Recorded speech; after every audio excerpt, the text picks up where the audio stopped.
Hey, everybody, and welcome to another episode of the BJJ Foxcast. I am your host, Alex Martinez, and today I am really excited to have Barbara Micheletti on the show. It's not spelled that way. I had to spell it phonetically on my card. She is a gerontologist.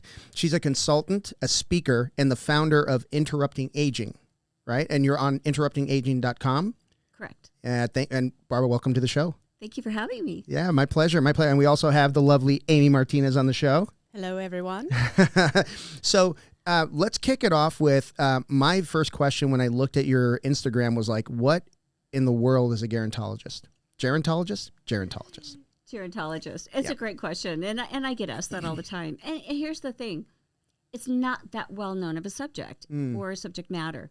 You probably have heard of geriatricians or maybe geriatric care managers or maybe a geriatric nurse. Yeah.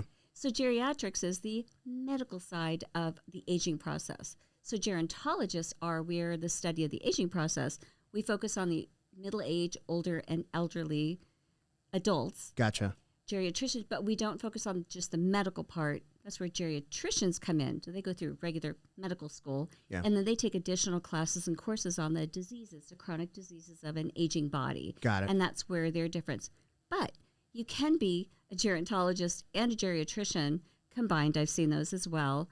But as far as I'm concerned, gerontology, we take from a scientific perspective, a scientific study of the biological, physiological, psychological, social, and cultural aspects of people, and then we put that in middle-aged, older, and elderly adults. Gotcha. And so that's where I focus that. Yeah, and you mentioned earlier that you started that a little bit later in your mid-30s, about, 4 years ago? And you talked about getting into it and being tell me about that process. What made you go from, because you were in, if I remember correctly, you were in the insurance world and then you switched over. What was that jump like?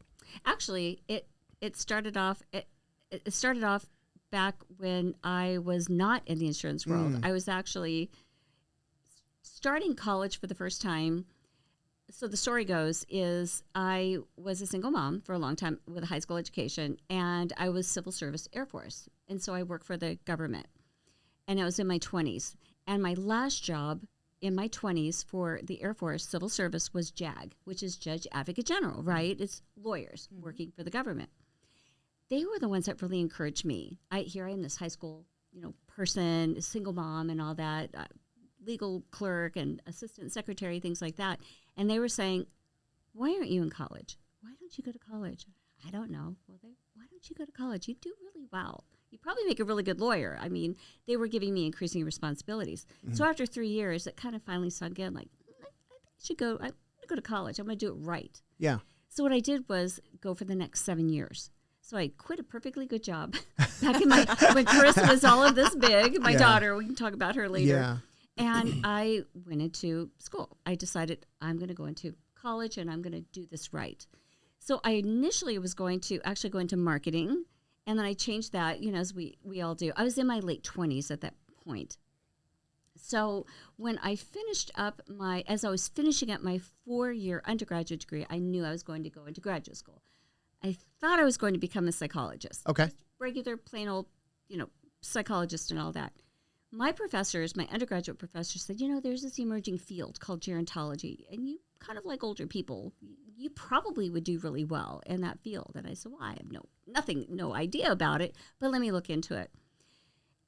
When I was finishing up my undergrad, I was working as a teller in a bank. This is in Tucson, Arizona, right? So it's retirement account, retirement haven. Yeah. And the bank where I was a teller was in a community surrounded by senior adult communities, which I didn't know anything about then. Back then, I wasn't a gerontologist, right?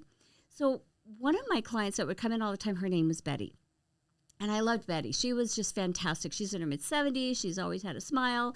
She was always, hey, Barb, how are you? And I'd see her coming in the door. Hey, Betty, come on over to my window. Well, I got to know Betty over a period of months. I noticed that Betty, over time, she would forget my name. She would forget sometimes what she even came into the bank for. And I wasn't a gerontologist back then, and I thought, something is not right. It just doesn't seem right. Well, one day, Betty came into the bank. Hey, Betty, come on over. So she comes over to my window. She's like, I need a $10,000 check. Oh. Now, this is 1995. Wow. It's a lot of money. It's a lot of money now. It was a lot of money back then. I'm like, Betty, that's a lot of money. Like, what are you going to use it for? Are you going to go on a cruise? Are you? I mean, it's just like as clear in my mind's eye today as it was back then. Are you going to treat yourself? Are you going to a cruise? What are you going to do? And she said, oh, no. And at first she didn't want to tell me. And I said, well, you kind of have to tell me because I have to get a signature from the manager. Yeah, for 10 grand. Yeah. For 10 grand when I create the check. She said, okay. She said, I met a nice young man on the phone, and I'm going to send it to him. He's overseas, and he told me he's going to do something really great for me with this money. Oh, my goodness. Wow. I'm like, okay, all right. So I started getting this sick feeling in the pit of my stomach. I said, okay, well, I need to go and create the check. So I created the check, went over to the branch manager. As soon as I got out of her sight, I said, okay, I've got Betty at my window. I've been seeing her for a long time now. I feel like I know her pretty well, but she's really, something is wrong with her. She forgets my name. She forgets what she's coming in here for. Sometimes I have to repeat myself. Now she wants a $10,000 cashier's check, which is a lot of money. Does she have family? Does she have a trusted contact? And I'll never forget the branch manager looking me straight in the eye and saying, no, Barb, she doesn't. And it's none of her business. She could spend her money how she pleases. Aww. Could you give me that check and I'll sign it? So I gave him the check. Whoa. He signed it. I took it back. I walked over to Betty. I gave it to Betty. Here you go, Betty. She's like, thank you. She walks out the door, and I'm like, oh, my God, something really bad happened. Just a sick feeling in my stomach. I later found out that Betty had lost all her money, that Betty was totally scammed by some whatever on the phone. She lost all her money. Where she was staying at was an independent living community. I didn't know this at the time. I wasn't a gerontologist. Mm-hmm. She was staying in an independent living community. She had no family, so they found some distant relative to come in and say, no, put her in a lockdown facility. And that's what they did. They took her car. They took her home from her. They put her in a lockdown facility. She just completely lost her life, her control of her money, that $10,000. And I thought then when I found out, like, the bank failed Betty, I felt like we all failed Betty. Yeah. And it was around that time when I had made the decision to become that gerontologist. Yeah. And make more of a meaningful difference in the lives of older adults. That is so powerful. That started my gerontology journey, which ended in 1998 when I finished my graduate work and my thesis on actually telemarketing fraud and older adults because of Betty, because of what happened to her. Yeah, Amy's grandmother had some experience with that. Well, not to that level. Not to that level, no, but it was. There were hundreds of dollars in magazine subscriptions that she had. And hey, Jean, your magazines are coming up due again. You want to pay for those? Oh, sure. $800 later, she's got 17 different magazine subscriptions. And then they call her in another 6 months, not realizing that, and she didn't remember that she just paid for it. So sure, another $800. Oh, no, it's crazy. But I also think, like, Grammy had all of you guys around all the time. But just imagine a Betty that doesn't have family and is alone, and someone calls and they're nice. Mm-hmm. And there are a lot of Bettys out there. Yeah, that's unfortunate. Way too many, and they're growing. Mm-hmm. I've since resurrected. I did the research 25 years ago. I created this thesis and this old everything, and then I put it on the shelf. Became a mom again and all that. Actually, I became a mom in graduate school again, and had another baby beyond that. But I recently resurrected it as I created this company, Interrupting Aging, and so that's one of my presentations that I call the Wolf Who Ate Grandma. Yeah. Telemarketing fraud and crimes of persuasion, which one of the studies that I did back in the day was on the Reader's Digest and the magazine subscriptions. Mm-hmm. Criminal. Just criminal back then. I feel for your grandma. Yeah. It's just predatory. And she just didn't. And she was a really nice lady. And so very easy to take advantage of. Yeah. Yeah. So that's my gerontology start in my journey. Yeah. So where did that take you? Like we talked a little bit beforehand, and you do a lot of consulting for firms, and you basically teach people how to guide folks through this journey of aging. Tell me about that. Exactly. And to your point on the insurance, when we had talked about the insurance and the gerontology, so I was married at the time to an insurance agent, and that's kind of how I eventually fell into insurance because I was married to an. I don't know if people wake up one day and go, I'm going to be an insurance agent. I'm thinking not. Well, I met a kid once. I was part of this networking group. It was like Business Networks Incorporated or something like that, where you have a room of 10 people or Yeah. something like that. Oh, and BNI? BNI. Yeah. Yeah. So I was in BNI for like a hot minute, and it wasn't my thing, but really cool people. And I met this kid who, oh gosh, I can't remember his name, but he was like maybe 23 years old. And that's all he wanted to do was sell insurance because his uncle or someone related to him just made all kinds of residuals. He's like, dude, all I have to do is sell a bunch and live off the residuals. I'm like, I'm not quite sure if it works that way, but that's a pretty good scam if you got, if you can do it. Yeah. So yeah. Anyway, sorry, but yeah. I'm not sure if it's so much a scam because I mean, I'm always going to have like that insurance brain as well, right? Because I was in the industry for 13 years. I was property casualty insurance agent and a business owner. And I eventually ended up building like 5 books of business from scratch. Wow. So I know the hustle. I know what it takes. Yeah. But I also believe in the products too, right? Yeah. Because it's really that risk transfer from someone's pocketbook, into the insurance company. And when a claim pays, when life insurance pays, when a long-term care policy pays, or a Medicare policy, or not Medicare, I'm sorry, that's not insurance, but just when an insurance product pays out, I mean that's a very good thing. So Yeah. I do believe in the products. I especially love, and now we're off on an insurance tangent. I especially love with our aging population because we are growing older. I mean, we are societally, not only in the U.S., but globally, we're all aging and we are rapidly aging.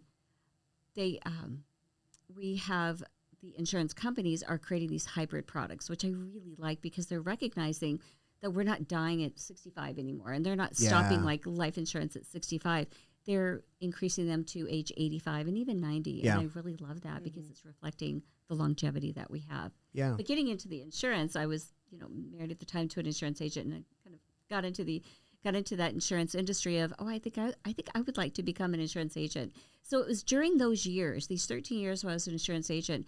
And again, that's where I witnessed these age-related money issues with my clients. I could tell you another story. It's another one of my wise stories. So I'm sitting here all in Arizona, right? Yeah. And you can't make this up. Right? You can't make this up. Yeah. So I'm working with one of my clients, Jerry. And Jerry is just one of the salt of the earth. He started his company 25 years ago. He loved his company. He was a cowboy. He'd wear big old cowboy hats and bright blue denim, jeans. And he'd wear shiny black ostrich cowboy boots. I mean, you just couldn't miss him. Right. But he loved his company, he loved his employees. And he knew his employees were his lifeblood. And if he didn't have good employees that were loyal and faithful to him, he would be loyal and faithful to them. He wouldn't have a company. Yeah. So we're reviewing his insurance policies one day, and not exactly the most funnest of things, although I always thought they were kind of cool. Yeah. He looked at me and he goes, Barb, you're an insurance agent, but you're a gerontologist too, right? And I said, yeah. And he said, I'm not a practicing one, but yes. And he said, well, he goes, I want to tell you about my employee, Bob. And he said, he's 69 years old. He's a loyal employee. He's been with me for 20 years. I do anything for him. But he lost his wife the year before, and it's affecting his work. He's becoming increasingly forgetful. He repeats himself, and he drove our company truck into a wall, bam, for the second time this year. Whoa. He goes, I don't know what to do. I'm staring at him going, what? And he said, he's looking at me with these big eyes going, I don't know what to do. And I'm Barb, thinking, don't you have all the answers? I'm going, oh my gosh, is he okay? Did anybody get hurt? I mean, just the usual stuff. And then I said, all right, I'm not a practicing gerontologist, but let's put together a game plan for his cognitive issues. He clearly has cognitive issues. Yeah. So we did. And that's one of many stories that I had with my clients. And I just felt like my hands were tied. I wasn't a financial planner. I just felt like my hands were tied a lot. In helping my clients, I could only help them so far. Yeah. And then I made the decision in 2019-ish to become the financial planner. I thought, well, let me level up my training and become a financial planner on top of being a gerontologist and insurance agent, go into the financial industry, become a financial planner, and help these people with their cognitive, with their these aging issues and money issues. Yeah. So I did. I took my training. I took my securities exams and all that.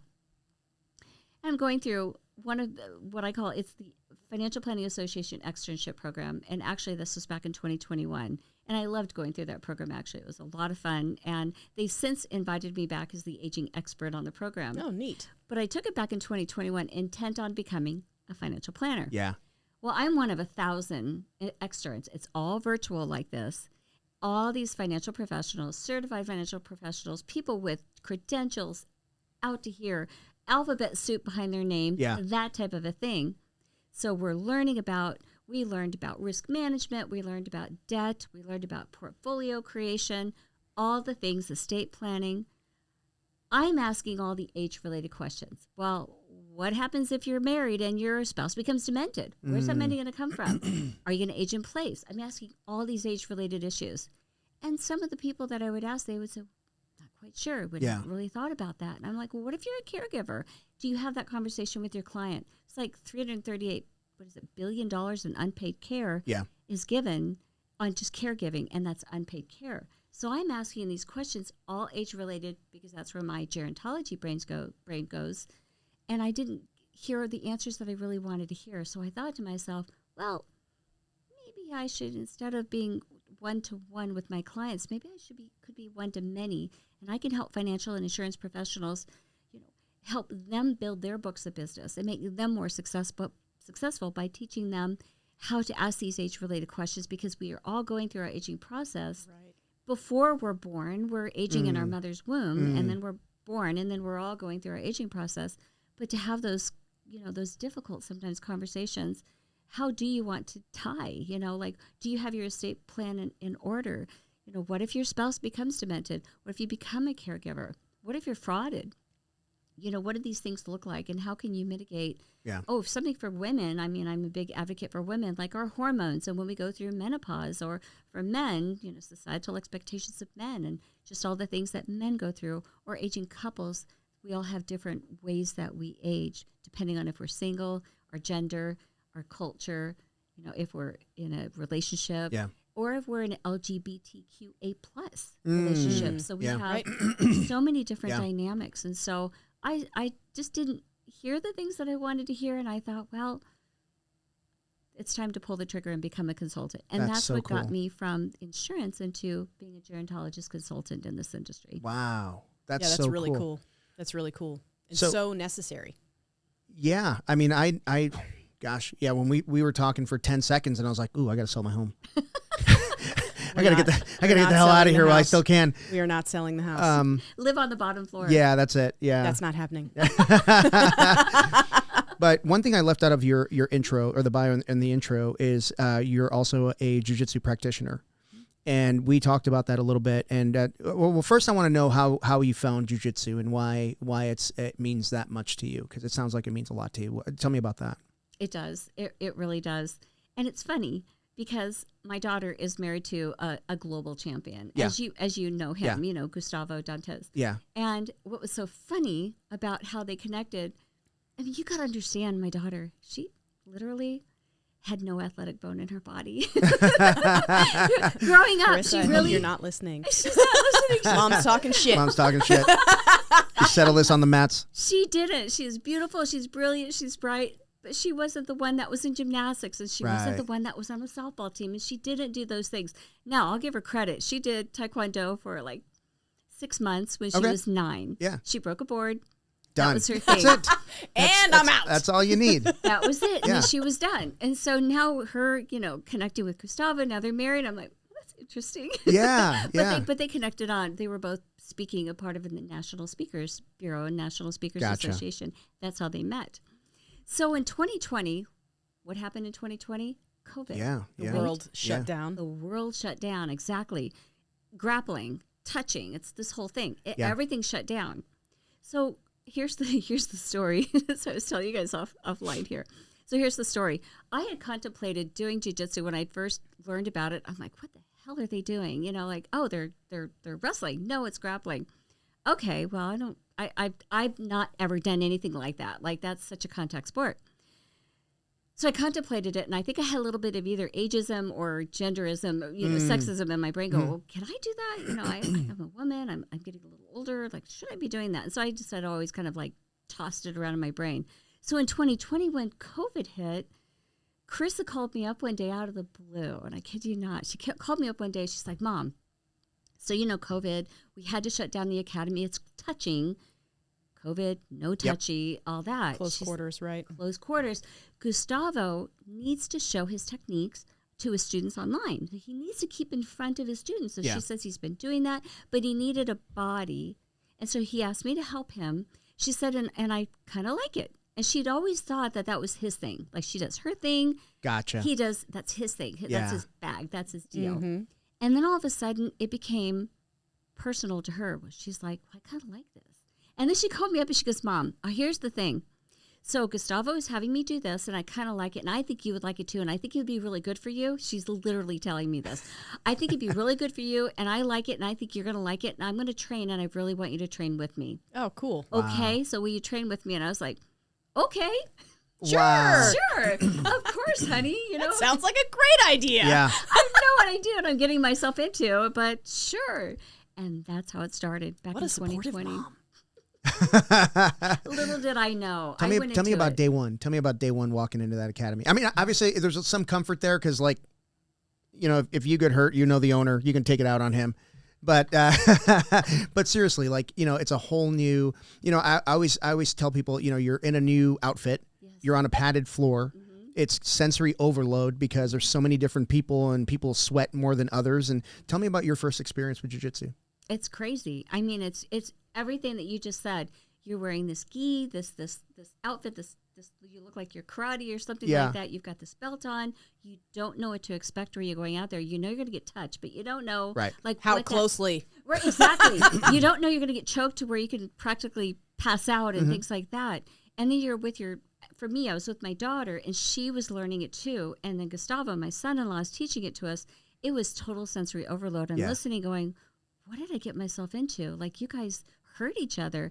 And then it was it shifted within me that I've always been athletic. You know, I'm not pumping myself up or anything like that, but I've just always done something. Like, I was a distance runner. I played racquetball. I was in, the aerobics. I mean, I was always doing something, bicycling, hiking, you name it, and stuff like that. Some weightlifting as well, here and there throughout my life. But nothing like that. Nothing prepared me for being on the mat.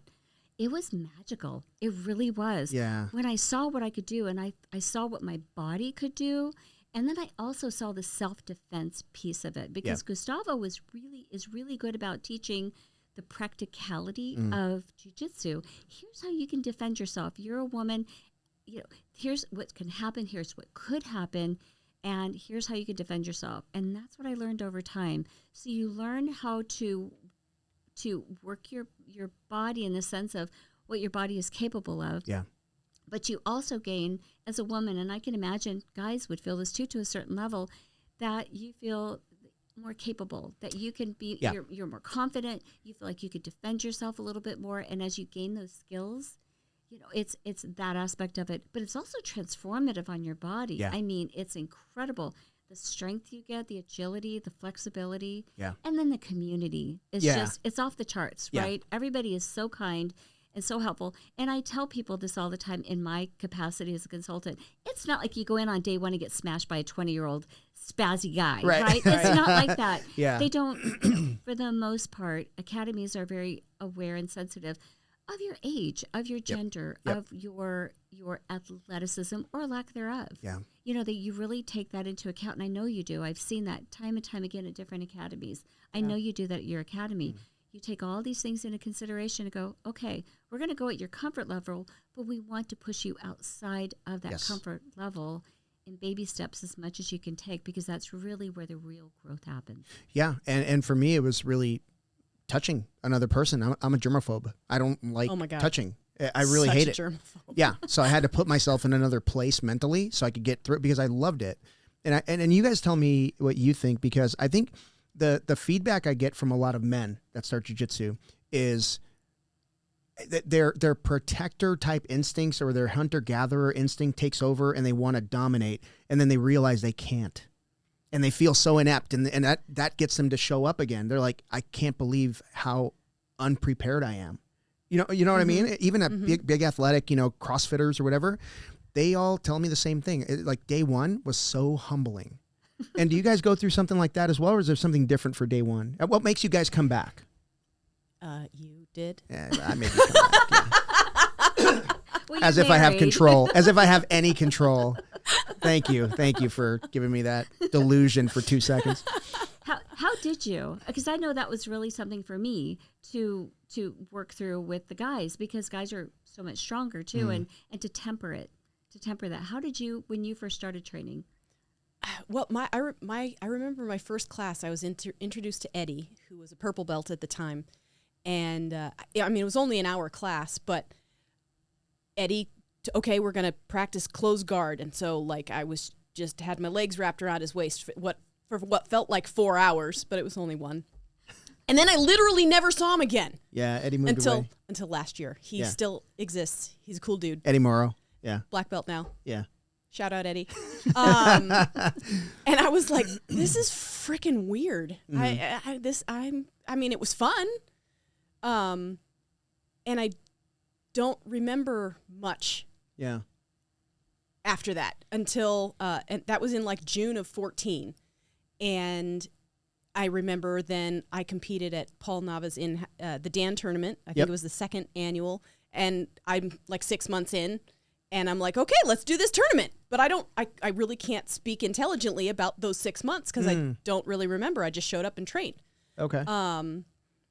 And I just kept showing up and bitching to my husband the whole time about how I suck at jiu-jitsu. And he's like, just keep showing up. So now 9 years later, I just got my brown belt, and all I've been doing is showing up and trying to get better. So That's awesome. I think I saw your it's post. great. Congratulations. Thank you. Yes. How about you? What made you come back? Besides your daughter going, you're coming back. You know, it's pushing yourself. It really is just pushing yourself and staying curious and knowing that it's really good for me. I mean, what I advocate is good for your aging process. I mean, it really does. It's such a physical and a mental connection, like we talked about earlier. It really is that. So we talked about, you've got you can weightlift, and that's great. And we use the euphemism of the Phoenix Coyotes. Like, you can go to a hockey game, and that would be like weightlifting. That's great. You can weightlift. But there's not so much that mental, physical connection. If you want to optimize your training, you want to optimize a mental, physical connection, you're going to do the Stanley Cup. And to me, the Stanley Cup is like Brazilian Jiu-Jitsu, Qigong, Tai Chi, even if we did some non-martial art like a yoga. But there's the science that's behind that as well. It's just scientifically shown that when you have that mental, physical connection when you're working out, that's really optimizing your health, and it's optimizing your mental health, because everything goes south as we get older. Yeah. I mean, ain't that the truth? It's just our aging process, right? This is our aging process, and we're fighting it back. Some of us more so every moment of every day, because it's happening to us every moment of every day. Brazilian Jiu-Jitsu literally helps you fight back that aging process because of this mental, physical connection. And as we talked about too, diet is a really big, important factor in it as well. So we need to maintain as much as you can. I mean, it's great to have the Cheetos and the Doritos, but as much as you can to have that healthy diet that goes with it. That's really your optimal. That's what keeps me coming back. It's pushing, it's the challenge, it's what can my body do? I think my body can do better. I love the transformative changes, the strength, the muscle mass. And we talked about that as well, keeping our muscle mass, because we do lose that as we get older. You could look around and see older adults that don't look as strong as they were. Yeah. And you could see them look a little weaker, a little slower and all that.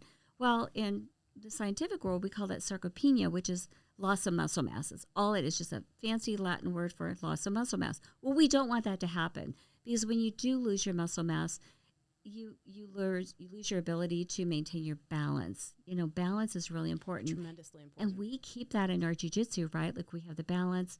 We have our grip strength. We talk about grip strength. Yeah, I want to talk a little bit more about, finish your thought, but we definitely got to get back to the grip strength. Okay. So it's those things that we do to hold back our aging process, which is keeping our strength, keeping our muscle mass, keeping our mental health, which is super, super important, because that's something actually that we women experience more. Unfortunately, we're the lucky ones, because we live longer. We develop more chronic diseases because we live longer. And for some reason, we seem to develop more Alzheimer's, a dementia, which is a form of dementia. About 75% of the dementia diagnosis out there are Alzheimer's. And of those that are diagnosed, about 3/4 are women. Whoa. Of the 6 million that are living in the United States alone, Wow. have that diagnosis. So we don't know why. Researchers don't know why, but it's something. This is another sport that we can do to decrease the likelihood of developing a cognitive disorder. Wow. Oh, wow. I didn't know that was that high in women. Yeah, that's pretty crazy. Yeah. I'm never going to stop doing jujitsu. ever. Yeah, and that's something that before, when I first started jiu-jitsu, I fell in love right away. I mean, I knew I was going to do this. Like I joke around, not really joke, but I don't want to climb Everest. I don't want to sail an ocean. I just want to do jiu-jitsu. Vitamin D deficient, proud. Sorry. But, but really, I know that someday I'm going to be told that I can't do jiu-jitsu anymore. And I'm trying to push that day back as far as I can every single day. And that just comes with using the body, right? But I never really thought about that mind-body connection because it's a use or lose kind of thing, right? I mean, it's really interesting. And you talk about maintaining your muscle mass. And I've been reading a lot. I read a lot of books, but one subject that really intrigues me is pushing back the aging process through weightlifting. And it's kind of like I augment jiu-jitsu. Everything I do revolves around jiu-jitsu. Obviously, it's my job. But once I started weightlifting, I could feel a significant difference in my ability to relax in difficult situations. There's just something about adding that to your jiu-jitsu experience or game or whatever you want to call it that I think too many people neglect. Mm-hmm. And I think as you get older, it becomes more and more important. Don't you agree? 100%. Yeah. 100%. My brother was visiting last year, and he's in great shape, and he's 17 months older than me. He could do chin ups, and he could just spin himself around. And I'm going, oh my God, you're in such great shape. And he said, well, are you doing this? And I said, no. He goes, well, why not? You're doing jiu-jitsu. You're smashing people. Do you want to smash people? If you want to smash more people, you should be doing chin ups and pull ups. Yeah. I'm going. Ooh, but then you could smash people more, Exactly. which is my favorite thing. Yeah. Exactly. Smash them more. The minute he said that, I'm on it. I'm Yeah. doing it. And so I incorporated that into weightlifting. And that's been a game changer for me, lifting weights on top of the jiu-jitsu. Yeah. Also doing the rope. I love doing the rope because of the grip strength, because we're gripping gis, Like right? climbing ropes or battle ropes? What? Just the ropes. I don't do the battle ropes so much, the ones that are on the ground. I do the one that's connected to the wall or to the ceiling, like a high, and then it's just literally Climbing. That sounds awful. Climbing. That sounds horrible. They also have one that's I'm impressed as hell. That's horrible. They also have one that simulates climbing. It gives resistance, and you can do it for as long as you want. You can just pull for like time.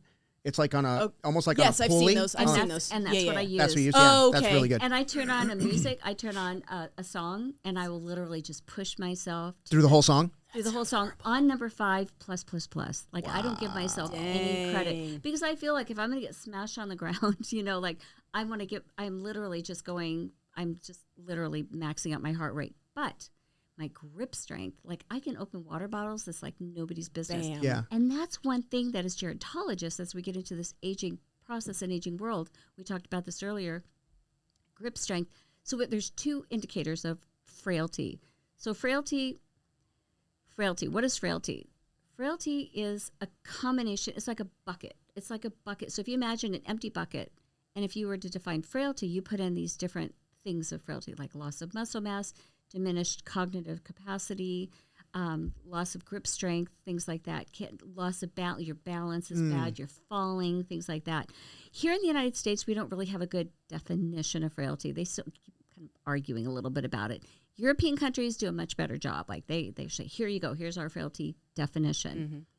So one of the things, there's a couple of indicators for frailty: grip strength and sit-stand. So sit-stand is when you're the capacity, and just watch people when they sit down, right? All ages. Watch them when you go to the restaurant, wherever. Just watch some elderly people sit.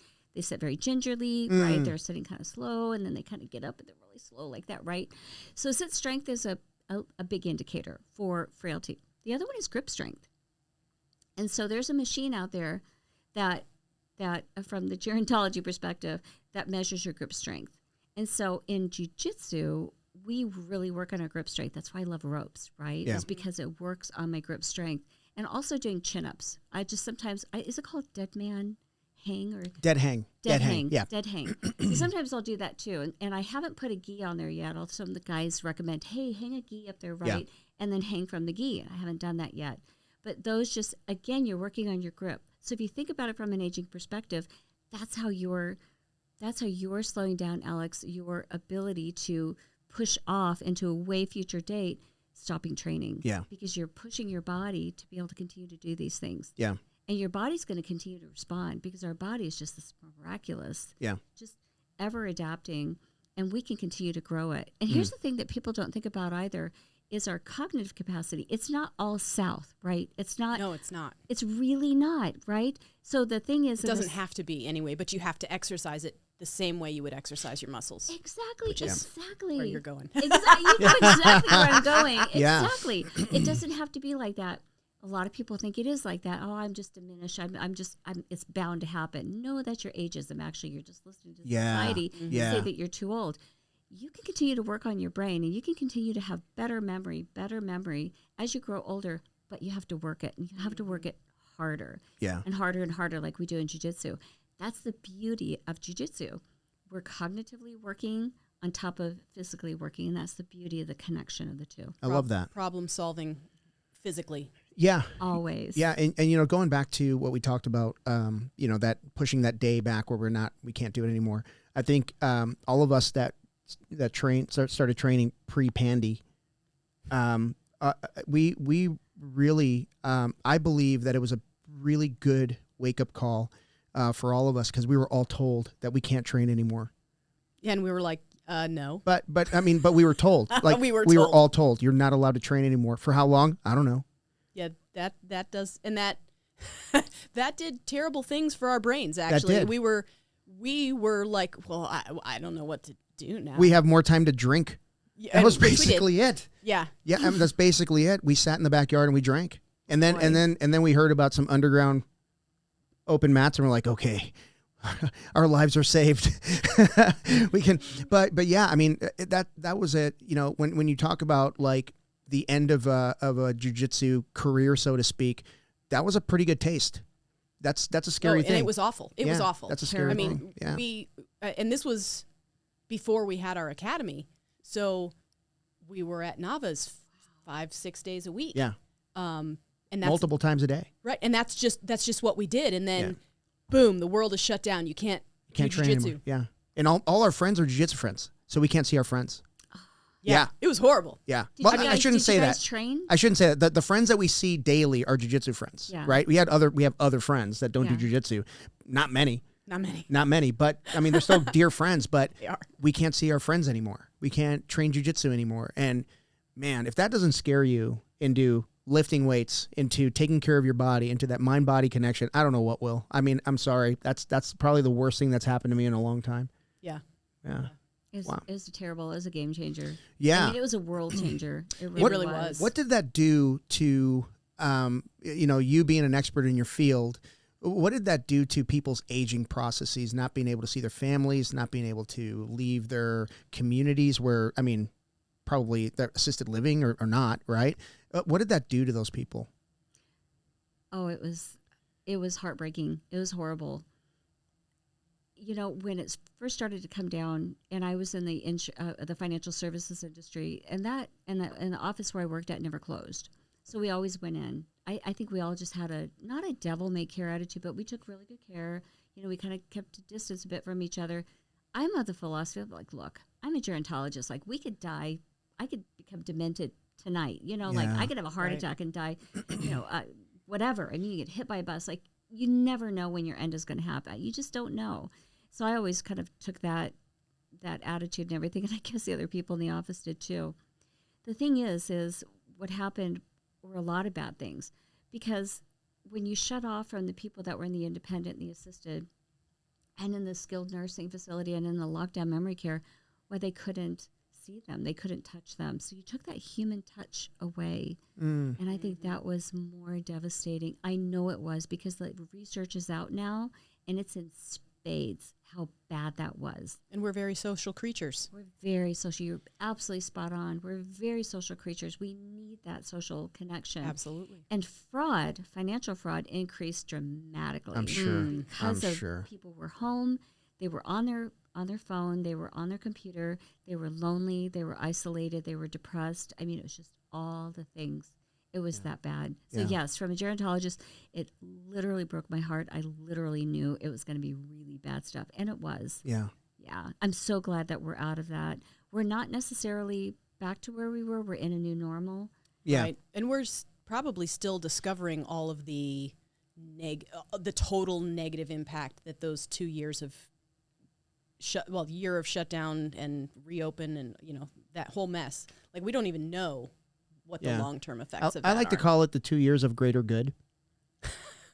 You're right, and we don't know, right? And I started seeing the scientific research starting at that moment back in 2020 when they were doing all the COVID studies, like what's going to happen, what's going on here. So there is the thing, like we lost 1 million people here in the United States alone to COVID. So there's a thing called long COVID. So it is a thing. Yes. And now they're going to most likely consider it a chronic disease, which I think probably it should be. Yeah. I know people that are still experiencing these long-term effects. Yes. But, you always have to look for the silver lining whenever there's a dark cloud. I mean, for me, that's when I started my jiu-jitsu. That's when my daughter Krista started her jiu-jitsu. It was back in 2020 when Gustavo could not work with his students because everything got shut down, and he did the right thing. They did the right thing by shutting down their academy like everybody else did. Yeah. And he needed somebody to teach technique to, and my daughter was there, and she stepped up, and then I got involved, and then it just kind of went from there. So you try to find the positive. Yeah. Well, I stayed in touch with several students by doing like Zoom techniques in the garage. In the garage. And that was a lot of fun. That was kind of cool. That was my first little dabble into being on video and hearing myself talk. It's awful. Why is Kelsey at Tojo's house? Yes. New relationships were born. And we found out about it on Zoom calls. Wait a minute. Technology Sorry, guys. Technology really boomed. I mean, when that happened, what I love about, and again, the silver lining, right? Never a dark cloud. The technology really forced middle-aged and older adults to really get on technology. Yeah. It really did. Yeah. Zoom and video and all that. It's forever changed our world because of that. So there are some good that you can find out of it. Yeah, I think the people at Zoom grew like a Exponentially. million % Exponentially. overnight, because it was a little known, kind of Skype-ish company, and then everybody's like, oh, let's get on Zoom, and it just rolls off the tongue. Right, Yeah. Let's get on Zoom, and so it's I still use it. It's a great little platform. So and it was great for you guys too, right? Because you were able to teach your students technique, and it put you outside of your comfort zone. Yeah. And I'm always an advocate. How do you get outside of your comfort zone? Every time I step on a jiu-jitsu mat, I am outside of my comfort zone going. Sometimes I think, what am I doing here? Yeah. But it's good. Yeah. I can get my teeth smashed into it. Do I have my mouth guard on? But it really takes you outside of your comfort zone when you got on Zoom, right? To talk to and work through technique with your students and everything. Yeah. And it kept you in touch with them. Yeah. And I love when folks like, practitioners our age are posting photos, post-training photos, because people our age are up there playing golf. Are. They're playing tennis. They're not getting their teeth smashed in on a jiu-jitsu mat, and you're just sopping wet. And when have you looked worse? Never. And you're like, this is me today. It's such a good feeling, man. It's such a good feeling to come off the mats, especially that last round that you don't want to do. You really don't want to do, but Gustavo, I'm sure, one more round. Ugh, I'll kill you one more round. Those are the greatest words and the worst words ever. Yeah, but you do it. You do it. You got this. Yeah, it's like you got this one more time. Like, oh, I don't want to be choked again. You're gonna. And when you're doing like the turtle position or something like that, when you're doing the back take, and it's like, oh God, do I have this in me? Especially with specifics class. I started doing specifics. And we're doing it feels almost like competition. Yeah. And we're doing 5 minutes, and it's just all out. And it's all the things that suck. Mm-hmm. All the things that suck. And 5 minutes is a long time, and it's not enough time. Yeah. Simultaneously. Exactly. Yeah. Isn't that funny? It kind of time warps, doesn't it? Yeah. And then when you're done and you get your breath back, you go, oh, that was kind of fun. Yeah. Let's do that again. Right. Yeah. I was talking to somebody recently. We were talking about 5-minute rounds. and like, you know, we have a minute in between rounds. Pick your next partner, fix your belt, whatever.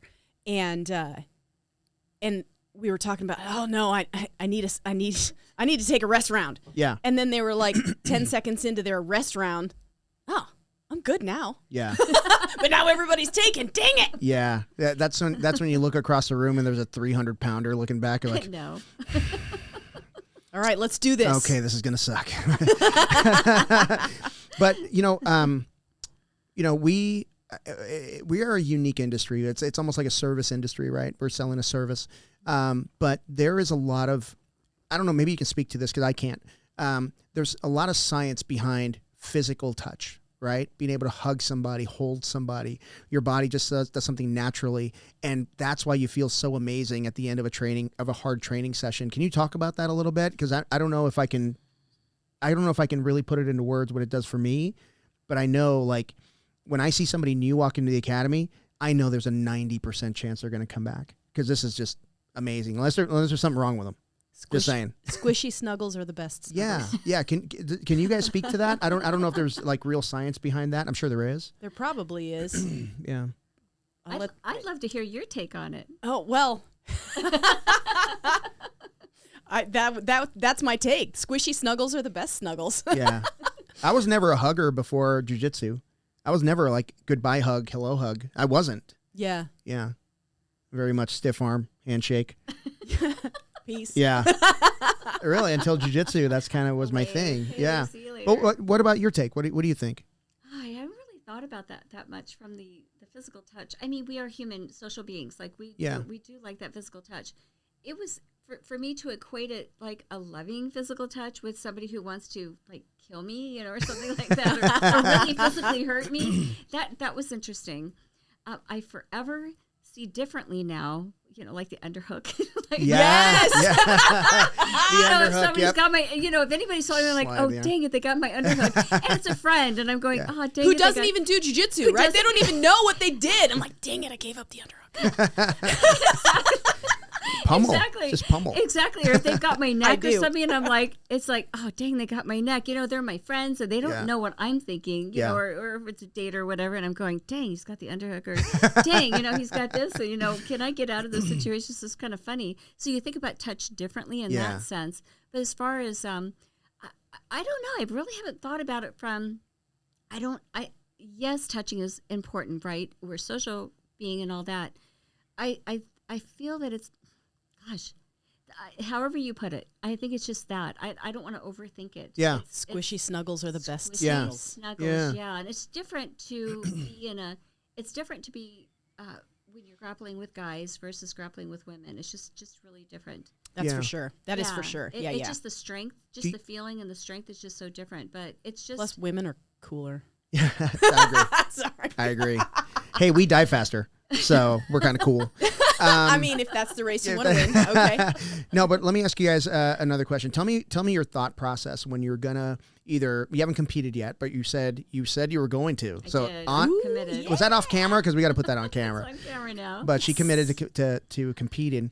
But what is it about? What goes through your mind whenever you're at an open mat or you have a new training partner, or you're going to compete against somebody you never fought before? What goes through your brain? What's your thought process when it's somebody new? Well, they're mostly new for me. I haven't really trained so much with certain people and everything. It's just always exciting. It's just always, how's my body going to react? Do I have the physical strength? Will I remember my moves? Do I have that pattern recognition? Right, because that's what Gustavo talks about all the time. Do you have that pattern recognition, like chess? Right. Just the moves and how are you going to move your body and not hurt your opponent and be a good partner. Yeah. Unless you're obviously in a live round or something like that where you're trying to kind of smash each other. It's just always a feeling of what can I do? It's just always a feeling of pushing my body. What am I remembering? How can I do this? How can I push myself a little bit more? And then am I thinking through the moves? And then how am I recovering? How am I breathing? Am I going too spazzy? Wow. Am I going too spazzy? Am I slowing it down? Am I being more methodical? I'm just not just all over the place. Like I'm more purposeful in my grips. I'm not gripping too hard. It's almost like, to me, I used to play golf, a lot of golf. So it's almost like a golf game, right? You don't want to overthink. Yeah. You stink when you overthink and type Yeah. of thing. I don't want to overthink it in jiu-jitsu, but by the same token, I want to be as methodical as I can be, but I also want to have fun. Because Yeah. it's also about fun. Yeah. Right? So golf is a lot about having good mechanics and having a good mindset, right? And I think there's a lot of parallels with jiu-jitsu and golf, right? Exactly. Yeah. Like how do you picture a good takedown? How do you picture a good golf swing? Exactly. You And got you're to in see your it. head. Yeah, you got to see in it. your head quite a bit. Yeah, and if you don't see it, you should probably step away from the ball, right? Take a couple practice swings and then visualize it, right? What a good point. Visualization. Yeah. I do that too. Yeah. And I hear a lot of the other women do that as well, and I'm sure the guys do. Yeah. You visualize your match. You visualize if they do this move, I'm going to do this move. If they do this, which system do I want to use? If they're going to shut down my system, I better have another system in place. You know, what kind of a takedown do I want? How do if I can get to a submission? Yeah. You know, or if I'm just in, if somebody just has me in, side control, and how do I get out of that and things like that. So it's just always thinking, but trying not to overthink it. Yeah. And trying to be calm Yeah. throughout it. And I know that sounds funny, but to try to be No, calm. it doesn't. You absolutely, the calmer you are, the more you can think.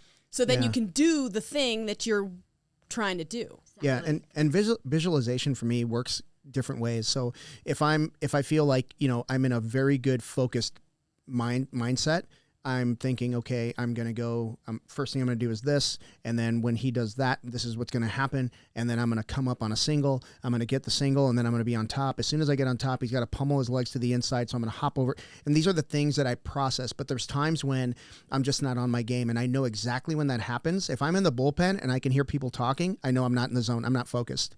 So then I change my visualization process from the match to the after party. Okay, when I win, this is what I'm gonna be wearing. This is who I'm going to be with. This is where we're going to go. And then I kind of backtrack. Okay, top of the podium, get off the podium, back in the bullpen. And then I kind of reverse engineer the match that way. And it puts me back in a better mindset. I don't know if that makes any sense. No, it makes sense. It does. But yeah, Impressive. But there's times when, like, I know, like, I'll give you an example. I got my butt handed to me in nationals last year, and I knew I hate to say this, but I knew I wasn't in a good mindset, because when we shook hands, I could hear everybody talking around the barrier, and normally I can't. I can hear Paul, I can hear Josh, I can hear my coaches, and that's it. And when I hear other things, I know I'm distracted. I'm just not there. And once you're in the match, it's too late. Right. You're in it, right? Yeah. But one thing that I always think about when I'm at an open mat or it's somebody that I haven't fought before is, on the other side of that timer is one of my best friends. I always think about that because without fail, I've only had one person ever really try to hurt me in a match, and just like anything in jiu-jitsu, just wait, they'll leave, right? The assholes always leave. So he's gone. I haven't seen him since. But most of the time, it's, gosh, there's a guy, Ninad. I think I fought him 9 years ago. We haven't fought since, but we still hug and talk. Those are the things that I love about jiu-jitsu. Yeah. And that's what I think about whenever there's somebody new in front of me. It's like, I've got a lifelong friend waiting for me. That's where my head goes too. Yeah. Particularly with women, because it really, jiu-jitsu globally isn't that big of a sport. Right. Yeah. And clearly male dominated. The fact that we get to have Master 7 at Worlds is only a very, very recent thing, right? Yep. Which is awesome. I'm going to be in that division someday. A minute now. Yes. But like, yay, more women to roll with. New friends. Yeah. New people to roll with. I've noticed recently that I personally seem to know jiu-jitsu better when I'm rolling with women than versus when I'm rolling with men. I'm like, I don't know what it is. Maybe it's probably all in my head. But I roll with guys. I can defend myself pretty well, but I can't attack. And it's been frustrating me. But You think that could be like a mental block? I'm sure. Because you're strength isn't an issue. It really isn't. So I think, because you're pretty strong. I wouldn't marry anybody that couldn't move a couch. I can move a couch. Yeah.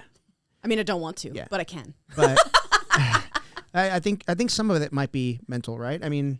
can't imagine it's not. Probably. Yeah. But yeah, I rolled with. I went to Tojo's class this morning, and my last roll was this guy Jason, who's so strong, so strong. Yeah. I didn't get submitted, but again, I couldn't attack. And I couldn't. I can do really well getting into a little tiny ball. So hopefully he was frustrated. It was really fun. Yeah. But I'm like, I'm just curled up in this little ball. I can't get anywhere. Shit, now I'm swept. Yeah, yeah. And it seems like I can think better, I guess, when I'm rolling with women. So I really enjoy it. And then when I go to an open mat and I see that there's women there, I'm like, oh, yay, new friends. Yeah. You know, not so much on the competition circuit in the bullpen or whatever, but because I'm too nervous. Yeah. But yeah. what you said about being able to hear people and knowing you're distracted, I realize that is absolutely true. I don't hear anything. Yeah. And the ref weighs me on, Kombach, and all I can hear is you. Yeah. Which is cool. Yeah. So I wear the headphones in the bullpen, and there's no music playing. I just put the sound, whatever they call it, the white noise. Just the sound. The noise canceling. Yes, noise canceling. Because I don't. So if I'm too hyper, I'll listen to Adele before I go on before I go compete. But then I realize like she sings a lot of like love songs and very passionate, so I get like amped up again. So I got to figure something out. So I just shut it off, and now it's just noise canceling. So people think that I'm listening to music and I can ignore them. That makes me nervous. Like, what if I don't hear it when they call my name? That's one of the things I'm always nervous about. One thing I realized, and I understand that, yeah, I used to be nervous about that. You get 20 minutes. Like, when they first call your name, it's 20 minutes before you're DQ'd. So you'll hear it. I mean, one of the times. Somebody will bump you and be like, hey, I think they're calling you. All right. Yeah, Is that what I have to look forward to? Yes. Okay. So one thing I can tell you about competition is you're in great hands with your team. You're in great hands. They as far as competition schools go, if you're going to face a GD person, you got your hands full. I mean, I don't care if they're a white belt, black belt, you're going to have your hands full. I feel so fortunate. Yes, you should be. You should feel. Yeah. So you're in great hands. And I mean, Gustavo's time is limited, right? So he teaches a certain amount of classes, but then all of the other coaches, I don't know if Manny's still teaching in the morning. I think it might be Paul now, but Manny was an amazing guy, cool coach. And then you've got Josh Rodriguez out there. You got a lot of other guys that are they've just been through it. So there's very few questions that they can't answer, right? So everything I'm going to tell you, Josh probably told me. You know what I mean? Because he was my very first morning coach. Okay. So Josh is one of the biggest reasons I stuck with jiu-jitsu, because I got injured early, right? And it's one of those things like, what am I doing? I'm old. I'm fat. I work a sales job. You know what I mean? Like, I need to provide for my family. We were 7 of us at the time. Yeah. So many. But Josh was so encouraging. He was so encouraging, and he would say things. I remember we had a conversation. It was a bunch of white belts, and we're getting schooled. He's holding court, and one of the bigger guys, white belt, says, "Hey, I think I want to compete." And Josh said something that rang in my ears. And years later, he and I, the same white belt, he's now a brown belt. He and I were talking about it, and we both had the same opinion. Josh said, "Oh yeah, I think you could win a lot of white belt matches." And then we're thinking, ouch. Huh. Does that mean we just grab people and smash them and don't do any technique? Yeah, that's exactly what you're saying. We can probably get the side control and hold them for 4.5 minutes. But those are little lessons that Josh can teach you, and he can be brutally honest without hurting your feelings, which is, that's a skill in itself, right? We want that, right? Yeah. We really want that. We want like the truth. We just want to know, like, can you, we can always do it, but it's just how much mat time are you doing? How much are you really putting into it? Yeah. Into your jiu-jitsu, and how much are you learning it and embodying it as much, and then realizing it's still a combat sport. You can get hurt. I mean, and what I hear in the academy is, when somebody gets hurt, and I don't train with Josh because I'm in fundamentals. Yeah. And Crystal will say that Josh will say it's jiu-jitsu. Yeah. It's not checkers. He used to tell us. It's jiu-jitsu. If you get hurt, don't complain. It's jiu-jitsu. It's just jiu-jitsu, man. Yeah. And injuries are going to happen, and It just is what it is. I mean, It is what it is. yeah, I can't explain it. I've broken toes. I've broken my foot a couple times. I've torn my groin. I've had both knees surgically repaired, but I'm not going to stop doing it. What are you, crazy? Well, here's a story. You made me think of something too. When I first started, like, I knew I had knee pain, some right knee pain, right? And I knew I had that. And so it started to swell up a little bit. I'm like, well, I'm not going to stop just because I've got a little swelling and a little knee pain. Yeah. Because I know we work through the pain, right? I mean, the myth, the aging myth is if you feel pain, don't work out. Well, that's the opposite. You don't want to do that because it's a vicious cycle. You stop working out, you're going to get more pain, more sedentary, heavier, loss of muscle mass. There's that sarcopenia thing, and there's this frailty thing, and it's just this terrible, vicious cycle. So I'm like, well, I'm going to work through it. And then I said to my daughter, hey, I've got a little knee pain. Like, you know how we sit, like, I say it like geisha girl, right? Like when we sit on our knees. Well, I was having a hard time doing that. Yeah. And so my daughter said, well, why don't you try knee pads? So I bought knee pads. Okay, fine. Still have the pain, still have the swelling. I thought, well, maybe I'll be a responsible adult and go to an orthopedic surgeon and see if I'm really messing up my knee. Why would you want to do that? Carry on. Yeah. So I went to an orthopedic surgeon, and he took an x-ray, and then he said, okay, well, let's look at the x-ray. I said, well, look, before you even, go into what you're going to say, I want to do jiu-jitsu. So how can I get around and navigate through this? He said, this is what you do. You have no cartilage in your right knee, like none, zero zippo. That would be very painful. Yeah. It was a little painful. So it's bone on bone. It's just all the athletics I've done in my life, right? So he's like, okay, if you want to do jiu-jitsu, strength train. Weight lift. Yes. Weight lift, build up your muscles around your legs, ideally your whole body. Mm-hmm. That's what really started me on the weight training. That's so it cool. took several months for my knee pain to go away. I just plowed through the pain because you got other parts of your body that are painful, right? Like when I was training, every piece of me hurt. Like I would wake up in the morning going, ow, ow, ow, ow. I do that. You do that? It's like 100%. ibuprofen is a part of my supplemental routine. Yeah. Right? It's like ibuprofen for the rest of my supplement. But the pain went away. Yeah. The pain in my knee went away. The swelling went away since I started weight training and really building up my knees. So it's doable, folks. It's doable. It just takes some time and consistency. Takes time. And know that it's pain, but it's okay because you're working through the pain. And of course you listen to your body. Of course you know your body the best. Yeah. If it's something that you think is going to be so bad, okay, maybe take a little break, but don't take a month break or a year break. Listen to your body. Push through the pain as long as you're not doing something to irreversibly damage, which is why I went to the orthopedic surgeon. Hey, am I irreversibly I guess that's a smart idea. Well, He's like, no, you're not. Just build the muscles around it. Fine. One thing I did that was different. This knee surgery. It's just a scope, right? So quick turnaround. But I had my right knee scoped 4 years ago, and then I had my left knee scoped last Friday. The 12th. The 12th. But the difference between the two is I was seeing a physical therapist before my surgery. So after post-surgery on the right knee, hit the weight training hard. My trainer, Vin, he's amazing. All you have to do is tell him, hey, I want to do this better. And then you just magically do it better. Like he builds a program for you and he just runs you through the ringer. And the next thing you know, you're doing this better. Awesome. Yeah. So before I did my left knee, I talked to Greg over at Control Physical Therapy in Scottsdale. Shout out to Greg. To Greg. Hey, Greg. And so he started doing the compression. What do they call it? Blood flow restriction. Blood flow restriction. Awesome. On my legs. So he was basically putting these cuffs on that he blows up, and it almost looks like a inner tube of a tire, right? Okay. So he puts that on and he inflates it to a certain level. It's very, it's not just guesswork. He knows what he's doing. And he had me doing these little movements, right?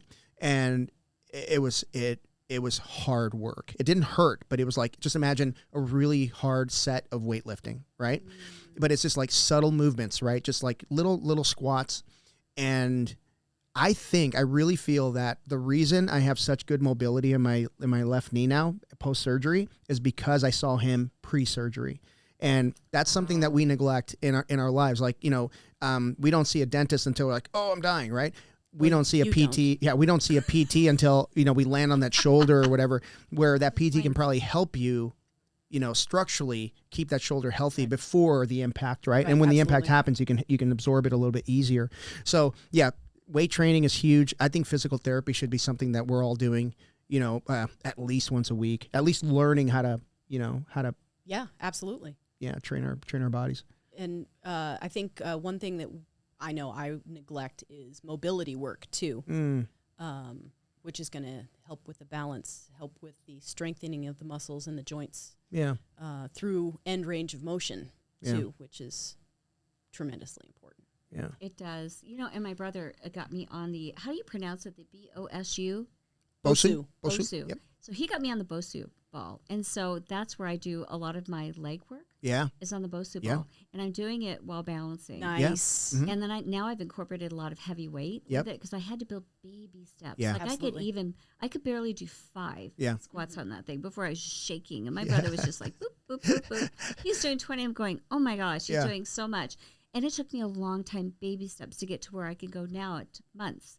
But I'm doing it. And I do it with I do a lot of mobility that way, a lot of balance work that way. Yeah, that's perfect. And it really does help on the jiu-jitsu mat with that balance. I find myself when you're imbalanced, because that's what we want to do, right? We want to create imbalance in our opponents as much as possible to get them off their balance and off their game and all that. I've really found it helpful on the mat as well as with my own aging process. So you can take what we're doing and what we're talking about and you can apply it in different areas of your life. It's not just one thing. Yeah.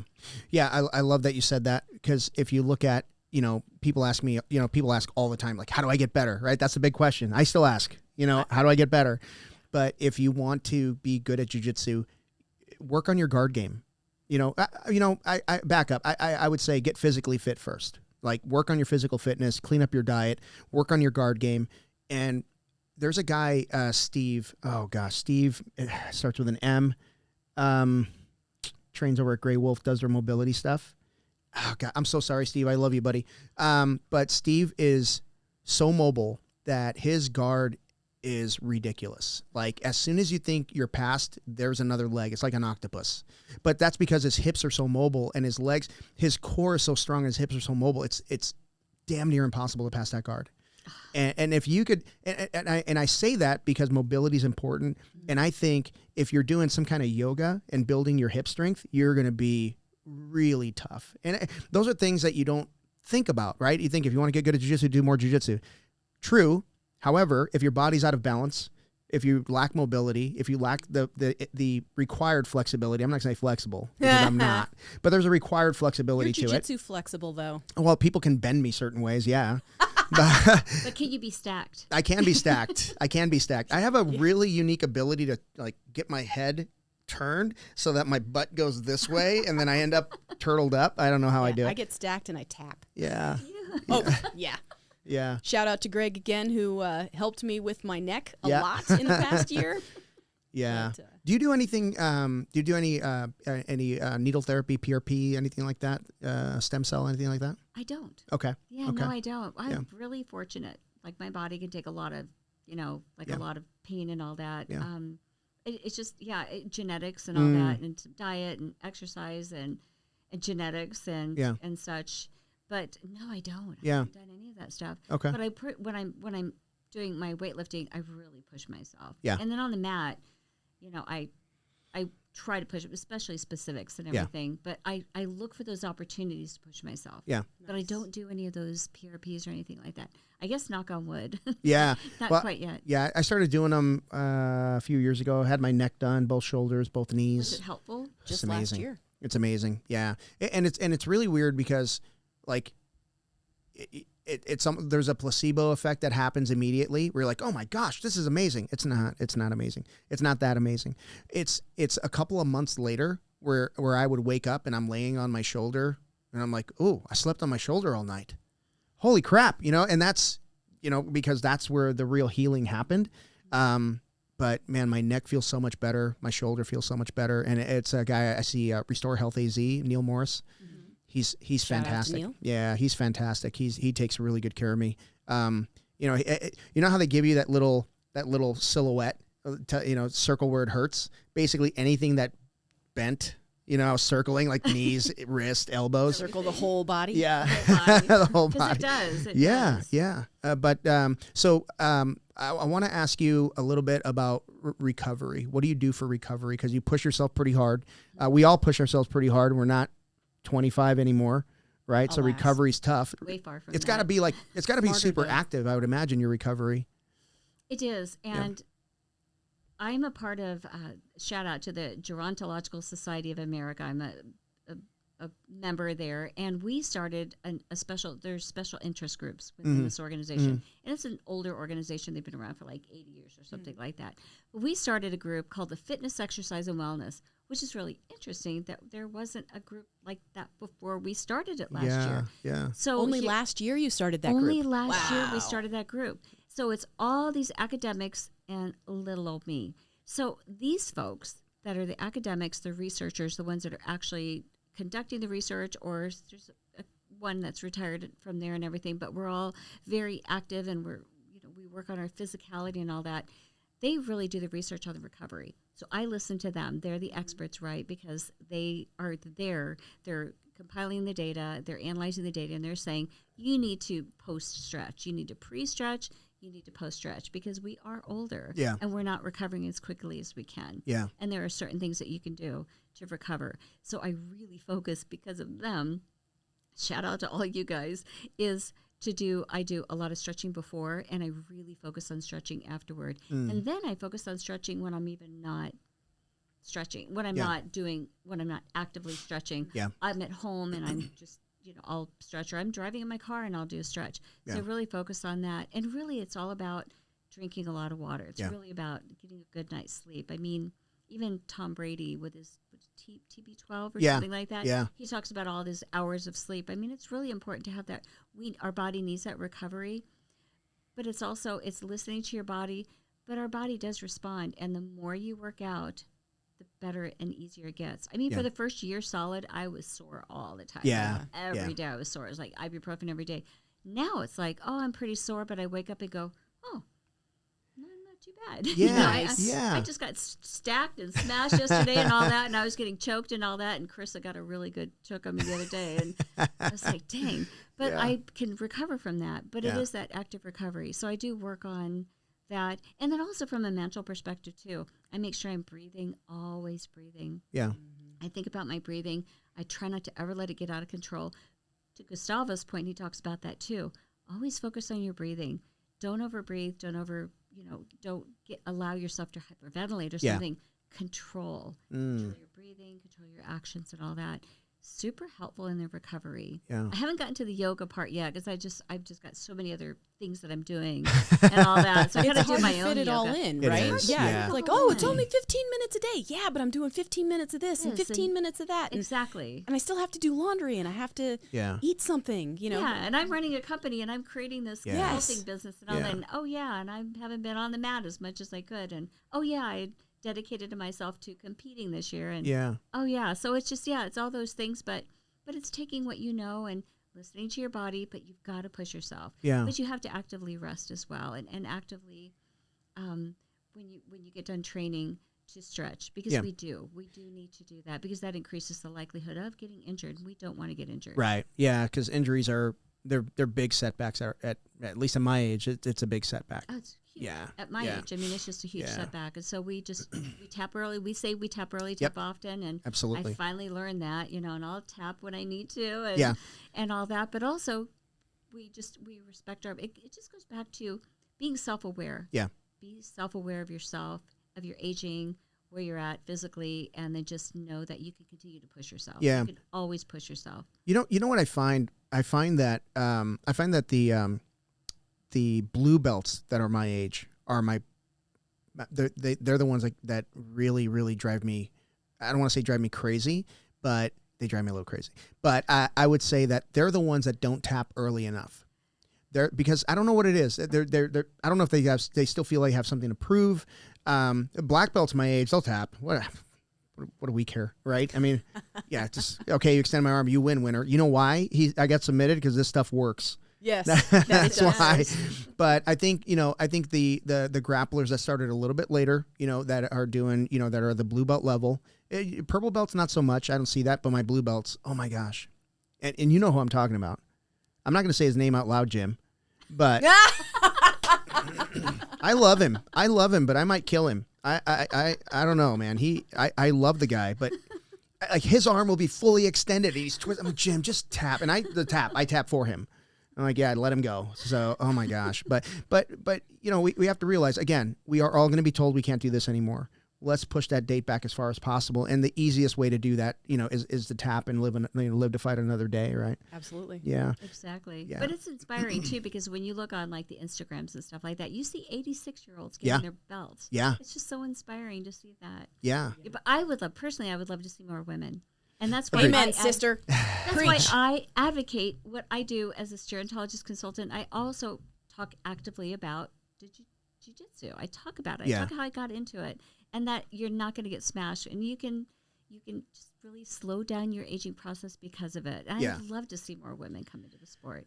Yeah, and you know, it's I think that roughhouse, you know, Shark Tank smash thing is something. I mean, it's a reputation that jiu-jitsu earned, but it's a very old one. It's a very different time, and now it's like people come into the academy, and we're really all about getting them as good as we can get them as fast as possible, so they can help us get better, right? Because everybody brings something to the table. Absolutely. So you know, there's one thing I like. What I like about training with new white belts is you can't really do sophisticated guard play with them because they don't respond the way they should. So it screws up everything. But what do? You go right back to the basic stuff. You go back to close guard, you go back to scissor sweep, you go to mount, you go to Americana. Yeah, really simple stuff. And you're brushing up on those types of things that, anyway, that should be the basis of your jiu-jitsu. But you like playing the fancier stuff. That's always fun, right? Spider lasso, good, cool sweeps. But when they're like yanking their arms out and throwing you around the mat, like, okay, that's not going to work. So quick sweep, get them in guard, you know, get them in mount, whatever. So yeah, that's something that I really enjoy. Funny. Well, listen, this has been a lot of fun. This is probably one of my favorite podcasts. Thank you both for being on. Thanks for having But, me. Thank you. Thank you for having Thanks us. for letting me sit in. Let us know, for having let everybody me. know where they can find you, all your social media, your website, please fire away. Oh, thank you so much for having me. This has just been such a pleasure, too. So you could reach me at interruptingaging.com. Okay. I'm on LinkedIn, Barbara, my name, Barbara Micheletti. I've got Facebook as well, and I'm on Instagram. I actually started an Instagram just to hold myself accountable for my jiu-jitsu. Nice. So my Instagram is interrupting_aging, but then my jiu-jitsu is interrupting_aging BAM, which are my initials, Barbara M. Micheletti, BJJ. Oh, very cool. So I'm putting myself out there. You know, I'm visualizing, holding myself accountable. Yeah. Am I doing the training? Am I doing the things that I need to do? And I really do. I love it that much. I love it. It's a Yeah. game changer. So thank you so much. You're very generous with your information on your Instagram and your website. So I really appreciate that. And everybody, if you love the podcast, if you got something out of it, please like and subscribe. Do me a huge favor. Please subscribe to the podcast. We are on Instagram, the BJJ Foxcast. We are on Facebook. Please don't go to the website. It's not great. It's still a work in progress. But Barbara, we'll have to do this again. Thank you so much for being on. Thank you so much. Thanks, Thank Aim. you. Thank you. All right.